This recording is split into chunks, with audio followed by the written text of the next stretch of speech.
Ricky Saints was called an underwhelming failure on WWE NXT, and is that even close to being true? So, Ricky Saints is one of the participants in Stand and Deliver's NXT Championship match, where he's going to be facing off against Joe Hendry, the champion, Tony D'Angelo, and Ethan Page. And one of the lines that caught my ear was when Tony D'Angelo said that Ricky Saints was supposed to take NXT by storm and become the face of the brand, but he was instead an underwhelming failure. Now, of course, this is all storyline to try to drive a wedge in between Ricky Saints' insecurity and his partnership with Ethan Page going for the same title that he's going for.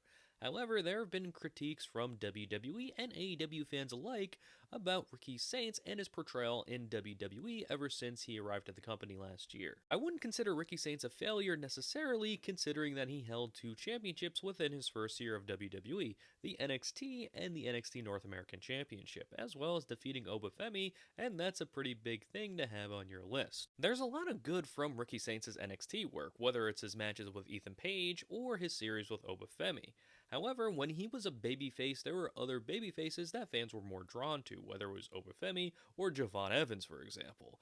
And when he turned heel, Ethan Page was already probably one of the more entertaining heels that NXT had, and Ricky Saints kind of fits that archetype of trying to be that cocky heel. However, we already had the bill for that one in Ethan Page. So I'm curious to see if Ricky Saints is going to retool his character, or if it's going to be more of the same that we saw in AEW.